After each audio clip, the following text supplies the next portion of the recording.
Good morning, everyone. Lee Henson here, President and Founder of AgileDad, and it's time for today's edition of Daily Stand-Up. Without any further ado, let's get started.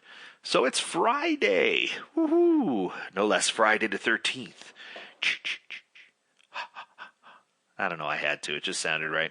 What I can tell you is usually on Friday we cover a topic that's non-traditional, non-agile. This Friday is going to be a little different because we did that tribute on Veterans Day on Wednesday. So today I wanted to talk to you about one more Agile topic. For those of you who have an opportunity to visit us at Agile Arizona, we are excited to sponsor this conference. There's a lot of good things going on there in Arizona, especially in the Phoenix, Scottsdale market and surrounding areas.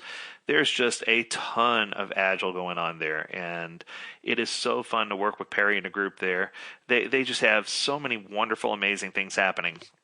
And one of the presentations that I've been asked to give today is on failure being an option. And typically this is a keynote presentation that I give, but I wanted to just encapsulate a couple of ideas from the talk, so that way you can go and you can download it later. But I just wanted to encapsulate a couple of ideas about what I'm thinking and where my mind is when I cover this topic. So first, I think we have to ask ourselves, what do we learn from our failures? How does failure personally impact us?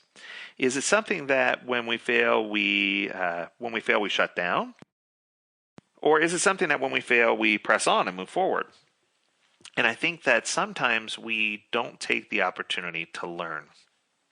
So the question becomes, can we leverage failure as an opportunity to succeed? And what I can tell you is indeed that is a possibility.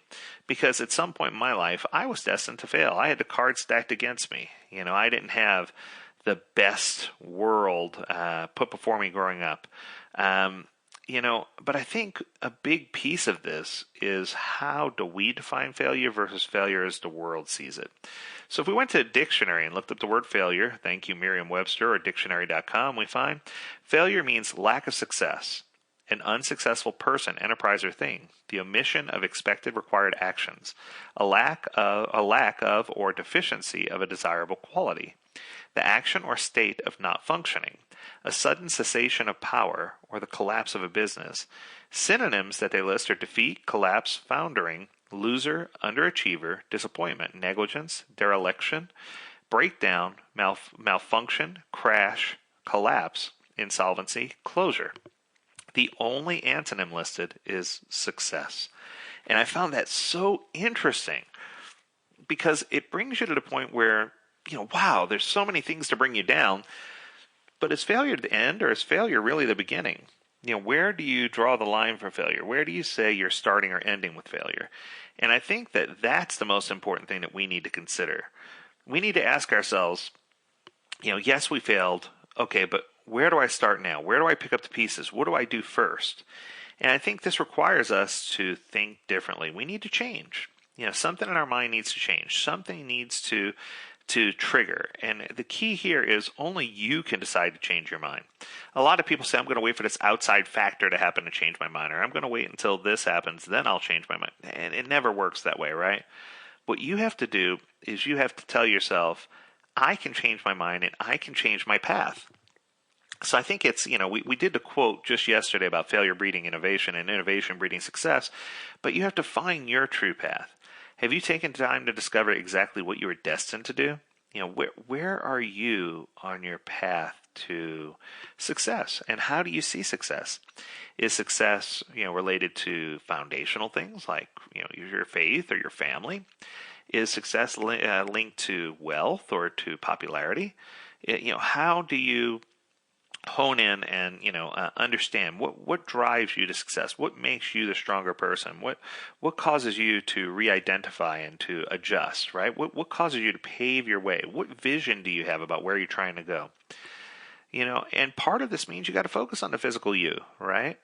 I remember that there was one person in my high school that used to always get picked on for being overweight, and I'll never forget the day that he stood up for himself when someone was picking on him.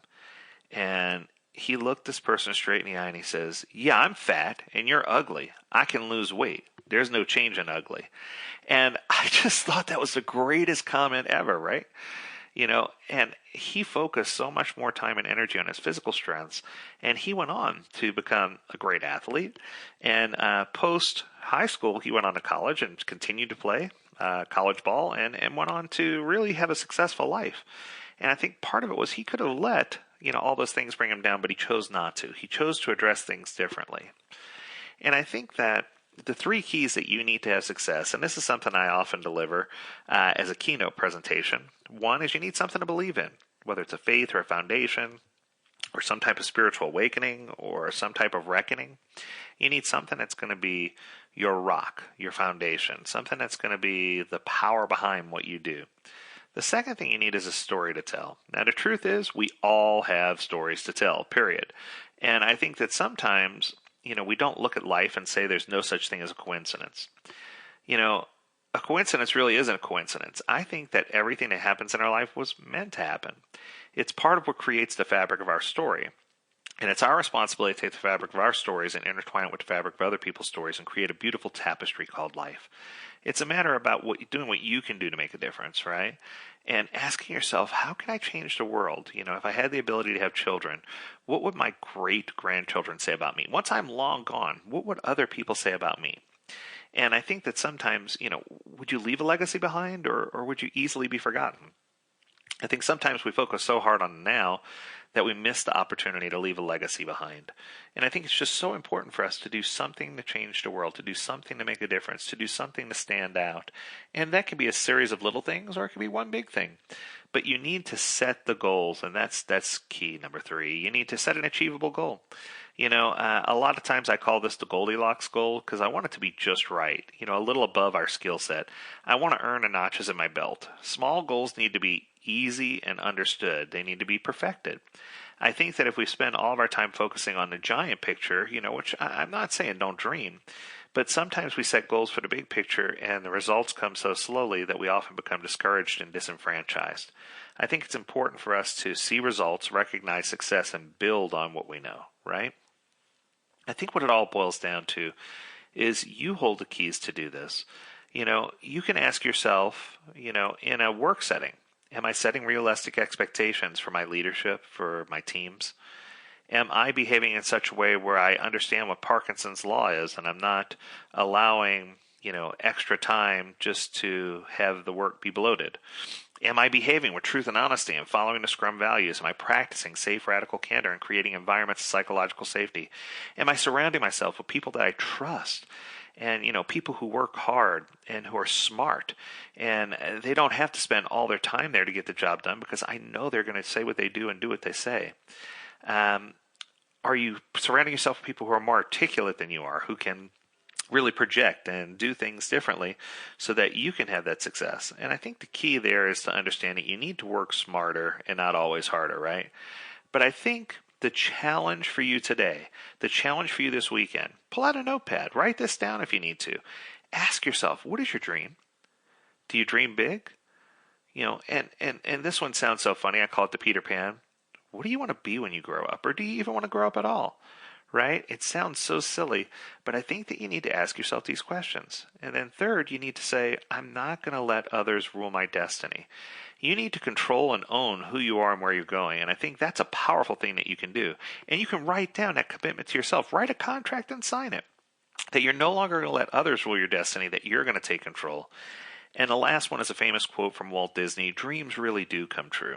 Right? And I think that it's so important for us to understand that if you can get to the point where you understand your dreams and you understand that, dreams do come true, I think that's going to be a powerful tool for you to leverage going forward. This weekend is going to be amazing. I can tell already. There's so many good things happening in and around where I am. And I hope that you have an opportunity. If you didn't have an opportunity to visit the conference at Agile Arizona, that's okay. The conference presentations will be posted online. But I wanted you to really, get ahead and ask yourself, am I doing the right things as an organization? Am I making the right decisions? Am I pulling the right triggers at the right time? Am I uplifting and inspiring other people? What am I doing to make a difference? There's so many things that you could be doing. And I think that, that's the challenge. So the challenge is, ask yourself, how can I change where I am personally? And what does that mean to me, right? What does that mean to me? How can I build on what I have? And it's shocking But sometimes we don't see the trees through the forest, right? We're just so dead set on what we're doing that we often don't see the bigger picture. And I think that, one of the things that sets AgileDad apart as a company is we focus on, an inclusive, pragmatic, humanized, psychology-based approach to help organizations achieve true business agility. You know, what the book says you should do no longer is enough to help you be successful, right? You need proven tools and you need proven techniques that are going to help you establish and scale your business, especially here in a new norm. And what I can tell you is, without being sales pitchy, those are the things that are going to make a difference in your personal life as well. So I encourage you to regain that focus, regain that strength, and build. Until next time, I encourage you to stay healthy, stay well, and stay agile, my friends. Do take care.